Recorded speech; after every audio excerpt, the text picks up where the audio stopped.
तो मैं आपसे यही पूछना चाहूँगी कि बेसिकली आसान अल्फाज में हम आईवीएफ को कैसे लोगों को समझा सकते हैं कि ये है क्या? ये आपने बहुत अच्छा सवाल किया।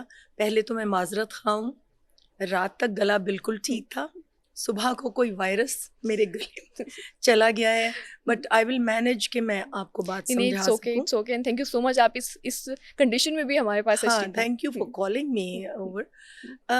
मिथ्स बहुत हैं आईवीएफ के बारे में, और मिथ्स में सबसे इम्पोर्टेंट बात यह है कि इसको एक गलत नाम दिया गया है, टेस्ट ट्यूब बेबी। और गांव के लोग हमारे पास अक्सर आते हैं और कहते हैं कि जी मेरे मियाँ के जरासीम नहीं है, तो वो जो अमेरिका से ट्यूब आती है वो हमारे अंदर रख दें। तो ये समझते हैं कि कोई ट्यूब है जिसमें बच्चे का बीज है और वो अमेरिका भेजता है, और हमने सिर्फ वो चंद लाख रुपए लेके और उसको पेशेंट के यूट्रस में रख देना। तो ये तो एक बहुत बड़ी मिथ है ना। और सेकेंडली बहुत से लोगों को ये शक होता है कि कहीं किसी और के जरासीम तो नहीं डाल दिए जाते, या किसी और के एग्स तो नहीं होते। देखें, आईवीएफ और इक्सी जिन लोगों के सेंटर्स हैं, जैसे कि मैं लाहौर में friends IVF and ICSI centre में काम करती हूँ, उसकी मेडिकल डायरेक्टर हूँ, और ये सेंटर एक और ब्रांच फैसलाबाद में भी है।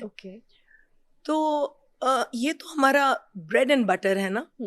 हम कोई भी ऐसा काम नहीं कर सकते जो इसको डिसफेम में डाले, आपकी रेपुटेशन पे बात रेपुटेशन पे चली जाए।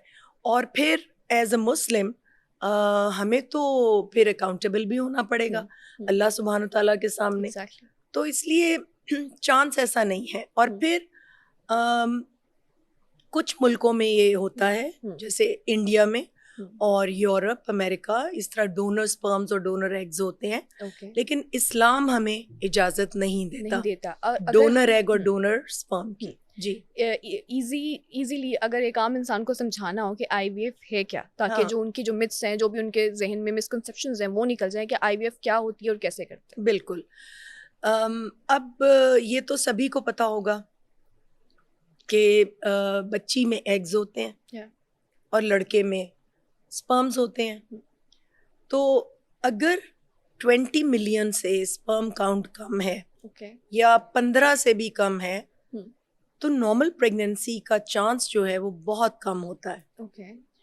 तो normal sperm count 15 to 20 million से स्टार्ट होता है। फॉर एग्जाम्पल, अगर किसी का 1 to 2 मिलियन है तो नॉर्मल प्रेगनेंसी नहीं हो सकती, हालांकि वो मिलियंस में है। और अगर 20 मिलियन में अगर 10% एक्टिव हैं तब भी नहीं हो सकता, क्योंकि हमें कोई 60% एक्टिव चाहिए, तभी वो अंडे के तक स्विम करके जा सकते हैं, तभी कंसीव किया जा सकता है, तभी कंसीव हो सकता है। तो अगर किसी के स्पर्म एग में पेनिट्रेट नहीं कर सकते, उनके टेल डिफेक्ट्स हैं या हेड डिफेक्ट्स हैं, जो स्पर्म है उसके 3 पार्ट्स होते हैं, हेड, नेक एंड टेल। तो अगर इन तीनों पार्ट्स में कोई ना कोई प्रॉब्लम है तो नॉर्मल कंसेप्शन नहीं हो सकती। या अगर बच्ची के एग्स के बाहर बड़ा थिक शेल है, आप हैरान होंगे कि जो ह्यूमन एग है, मुर्गी का तो इतना बड़ा अंडा होता है, ह्यूमन एग एक नुक्ते के बराबर होता है। Really? या और उसका शेल हम सिर्फ माइक्रोस्कोप, बहुत हाई रेजोल्यूशन माइक्रोस्कोप में देख सकते हैं। तो अगर ह्यूमन एग के बाहर शेल बहुत थिक है, स्पर्म अगर नॉर्मल भी हैं, कई दफ़ा ऐसे होता है, पहले हम जब स्टूडेंट थे, जब इक्सी आईवीएफ नहीं था, तो हम कहते थे इनफर्टिलिटी ऑफ अननोन ओरिजिन, हमें पता ही नहीं होता था कि किस वजह से हो रहा है।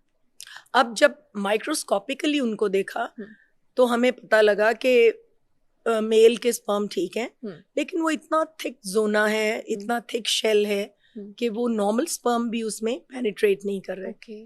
उसके लिए फिर ये इक्सी यानी इंट्रासाइटोप्लाज्म स्पर्म इनोकुलेशन का तरीका इजाद हुआ, जिसमें एक वेरी माइक्रो नीडल में हम स्पर्म को फिल करते हैं और फिर हम पियर्स करते हैं। वो बहुत ज़्यादा मोटा थिक जो उसका शेल होता है, उसमें से पियर्स करके हम स्पर्म को अंदर छोड़ के आते हैं। सो बेसिकली इसको आईवीएफ कहते हैं। इसको आईवीएफ कहते हैं। जब हम इम्प्रेग्नेट कर लेते हैं तो फिर हम एक ऐसी मशीन में रखते हैं जो माँ के पेट का माहौल रेप्लिकेट करता है. ओके, इंक्यूबेटर टाइप जो होता है. Incubator, but it is a very special incubator, क्योंकि उसमें gases, nitrous oxide, oxygen, carbon dioxide, इनका एक फिक्स्ड रेशियो होता है. ह्यूमिडिटी कितनी जानी है उसमें, उसमें टेम्परेचर कितना. अगर उस इंक्यूबेटर का टेम्परेचर आप 30 सेकेंड्स के लिए 37 से 35 पे ले आए तो you will not have results. Okay, so you lose the okay. इतना सारा. और फिर एग्स को लाइट नहीं पसंद. हमने लैब में तकरीबन अंधेरा किया होता है. शोर नहीं पसंद, जैसे कि माँ के पेट के अंदर ना शोर होता है ना लाइट होती है. तो हम उसी तरह रेप्लिकेट करते हैं अपनी लैब को. तो हम सेम एनवायरनमेंट दे सकते हैं आर्टिफिशियली. या फिर वो बीज में 3rd or 5th डे पे we take out that dish और हम उसमें देखते हैं कि वो बीज बनाए कि नहीं. ओके. जब वो एम्ब्रियो बन जाता है, जिसको उर्दू हम बीज कहते हैं, तो then we put it in the uterus of the girl. Okay. Again not in the ovary, in the uterus, नीचे से. और फिर हम वेट करते हैं एज नॉर्मल. और डिलीवरी फिर वो नॉर्मल सिजेरियन या नॉर्मल डिलीवरी की तरह होती है. सो इसमें टाइम भी उतना ही लगता है जितना नॉर्मली लगता है. ये सिर्फ फर्क है मेथड ऑफ कंसेप्शन. उसके बाद नॉर्मल डिलीवरी, वो 9 माह जैसे एक नॉर्मल बच्चा पलता है पेट में, उसी तरह पलेगा. ओके. तो यानी कि अगर मेल या फीमेल दोनों में से किसी को भी कोई इशू है तो इस IVF के जरिए हम कंसीव करवा सकते हैं. आपको क्या लगता है कि हमारी कंट्री में कितनी अवेयरनेस है IVF को लेके? मेरा ख्याल है कुछ ज़्यादा ही आ गई है. ज़्यादा आ गई है? सीरियसली बहुत से लोग, क्योंकि देखें मेरा एक IVF सेंटर है, लेकिन मेरे पास लोग 2 या 3 साल बेबी नहीं होता तो दे कम एंड से कि जी हम थक गए हैं डॉक्टर के पास जाके हमारा IVF कर दें. ठीक है.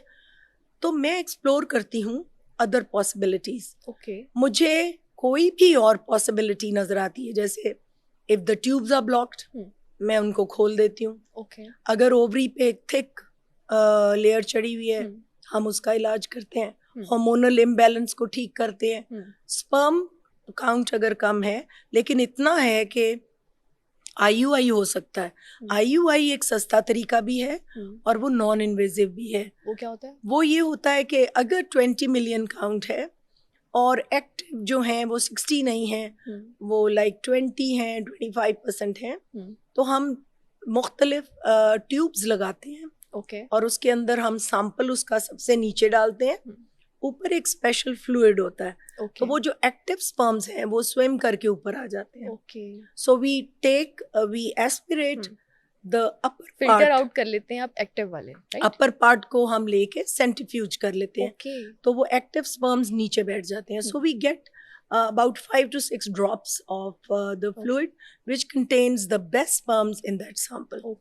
So if you correct the disability in the girl, उसकी ट्यूब्स खोल दें, उसकी ओवरी ओवुलेट करने लग पड़े. यूट्रस में अगर कोई ट्यूमर है या ओवरी में अगर कोई सिस्ट है उसका प्रॉपरली इलाज कर लें. और उसके बाद हम IUI ट्राई कर लें. कुछ थोड़ी सी मेडिसिन भी कभी इफेक्ट कर जाती हैं, लेकिन ज़्यादातर मेल इनफर्टिलिटी में मेडिसिन का ज़्यादा रोल नहीं है.